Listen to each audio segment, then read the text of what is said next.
అనంతపురం జిల్లాలో కలకలం రేపిన honey trap వ్యవహారం సంచలనం రేపుతోంది. జిల్లాలో ఎప్పుడూ లేని విధంగా ఈ ఘటనపై పోలీస్ శాఖ కఠినంగానే వ్యవహరిస్తోంది. ఏకంగా 9 మంది పోలీస్ అధికారులపై వేటు పడింది. వీరిలో ఒక సిఐతో పాటు 3 సిబ్బందిని విధుల నుంచి తప్పిస్తూ ఉన్నతాధికారులు చర్యలు చేపట్టారు. రాష్ట్రంలో ఎక్కడా లేని స్థాయిలో సరికొత్త తరహా నేరం బట్టబయలైంది. కేవలం పోలీసులనే బాధ్యులుగా చేస్తూ ఈ వ్యవహారం నడుస్తోంది. ఇది పోలీస్ శాఖ కూడా ప్రతిష్టాత్మకంగానే తీసుకొని ఈ ఘటనకు సంబంధించి చర్యలు చేపట్టింది. ఇదంతా ఒక ఎత్తు అయితే, చిన్న చిన్న విషయాలకే రాజకీయ పార్టీలు, ప్రజా సంఘాలు పెద్దగా స్పందించే పరిస్థితి అనంతపురం జిల్లాలో ఉంది. అయితే ఈ ఘటనకు సంబంధించి ప్రజా సంఘాలు కానీ, రాజకీయ పార్టీలు కూడా ఒక్కరంటే ఒక్కరు కూడా బాధ్యతగా స్పందించలేని పరిస్థితి అనంత హనీ ట్రాప్ వ్యవహారంలో నెలకొందంటే, ఈ ట్రాప్ వెనుకున్న తిమింగలాలు ఏ స్థాయిలో ఉన్నాయో అర్థం చేసుకోవచ్చు. ఈ హనీ ట్రాప్ విషయం బయటకు పొక్కగానే అందులోని నిందితులు తమకు సంబంధం లేదంటే తమకు సంబంధం లేదు అని చెప్పుకునేందుకు ప్రధాన రాజకీయ పార్టీ నేతలు పోటీ పడ్డారు.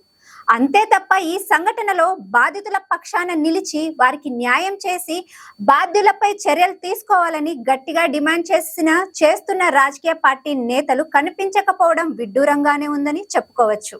కేవలం అది పోలీసుల పని అని వారే నిర్ణయించాలన్నట్లుగా రాజకీయ పార్టీలు, ప్రజా సంఘాలు భావిస్తున్నట్లు కనిపిస్తోంది. ప్రత్యేకించి అనంతలో జరిగిన హనీ ట్రాప్ ఒక రాకెట్లా నడిచిందన్న విషయాన్ని మాత్రం బయటకు చెప్పడానికి కూడా ప్రజా సంఘాలు, రాజకీయ పార్టీ ప్రతినిధులు సాహసించడం లేదంటే వీటి వెనుక ఉన్న వారెవరనేది చర్చానీయాంశంగా మారింది. కలుపు మొక్కలు పోలీస్ శాఖలోనే కాదు, రాజకీయ పార్టీల్లోనూ ఉన్నాయి. పోలీస్ శాఖలో కలుపు మొక్కల ఏరివేతకు ఆ శాఖ ఉన్నతాధికారులు శ్రీకారం చుట్టారనే చెప్పాలి. కానీ అందులో రాజకీయ పార్టీలకు సంబంధించిన వారు ఉన్నారన్న నిజాలు కూడా ఒక్కొక్కటి వెలుగు చూస్తున్నాయి. ఒక్కరు కాదు, ఇద్దరు కాదు, ఏకంగా 10ల సంఖ్యలో ఈ హనీ ట్రాప్ వ్యవహారంలో మోసపోయిన వారున్నారు. జిల్లా వ్యాప్తంగా కూడా ఉన్నట్లు కనిపిస్తోంది. ఈ వ్యవహారంలో నిక్కచ్చిగా వ్యవహరించి పోలీసులు సరైన చర్యలు చేపట్టాలని పోలీస్ శాఖలోనే కాదు, బయట వ్యక్తుల విషయంలో కూడా, అంటే ఇందుకు సహకరించిన వారు, ప్రోత్సహించిన వారిపై చర్యలు తీసుకోవాలన్న డిమాండ్ రాజకీయ పార్టీలు, ప్రజా సంఘాల్లో వినిపించలేదు. ఎవరికి వారు తేలుకుట్టిన దొంగల్లా వ్యవహరిస్తున్నారన్న చర్చ సాధారణ జనంలో కనిపిస్తోంది. ఇప్పటి వరకు ఈ తరహా సరికొత్త నేరం రాష్ట్రంలో ఎక్కడా చోటు చేసుకోలేదనే చెప్పాలి.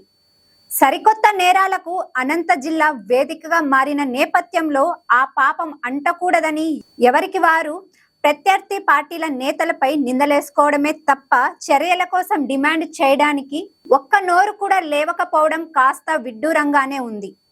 దీంతో పాటు ఇతర ప్రజా సంఘాలు కూడా స్పందించకుండా మిన్నకుండిపోయారనే చెప్పాలి. అయితే పోలీసులు మాత్రం తమ పరువు నిలుపుకునే క్రమంలో ఈ దందాకు పాల్పడిన వారిపై కఠిన చర్యలు చేపట్టింది. ఇంత స్థాయిలో జరిగిన ఈ దందా ఎవరి మద్దతు లేకుండానే ఓ సిఐ, 3 సిబ్బంది ఈ దందాకి సహకరించారా?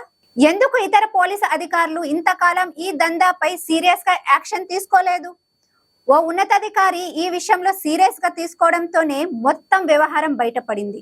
కేవలం ఓ సిఐ స్థాయి అధికారి కానీ, ఎస్ఐ స్థాయి అధికారి కానీ దందా సాగిస్తున్న వారి వెనుక పెద్ద తలకాయలు ఉండడం వల్లనే సాధ్యం అవుతుందన్న విషయాన్ని ఎందుకు మరిచారు?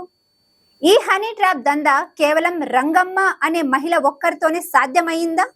ఆ మహిళకు పోలీస్ అధికారులు సైతం అంత ప్రాధాన్యత ఇచ్చి సహకరించారంటే వీరు వెనుక ఉన్న అసలు పెద్దలు ఎవరు? పోలీస్ స్టేషన్ లో ఏదైనా చిన్న సిఫారసు చేయాలన్నా పెద్దల ప్రమేయం తప్పనిసరిగా మారింది. అటువంటి నేపథ్యంలో ఏడాదిన్నరగా దందా సాగిస్తూ కోట్లు కొల్లగొట్టిన ముఠా వెనుక ఎవరు బడా నేతలు లేరంటే నమ్మాలా? ఇలా అనేక ప్రశ్నలు సాధారణ జనాల్లో వ్యక్తమవుతున్నాయి. అయితే ఈ వ్యవహారంపై దాదాపుగా రాజకీయ పార్టీ నేతలంతా కూడా మౌనంగా ఉన్నారంటే కాస్త ఆశ్చర్యానికి గురి చేస్తుంది. మొత్తంగా ఈ ఘటనపై పూర్తి స్థాయిలో నిజాలు వెలుగు చూస్తాయా, లేక ఇప్పటి వరకు బలైన పోలీసులు నిందితులతోనే కథ కంచికి వెళ్తుందా అనేది వేచి చూడాల్సిందే.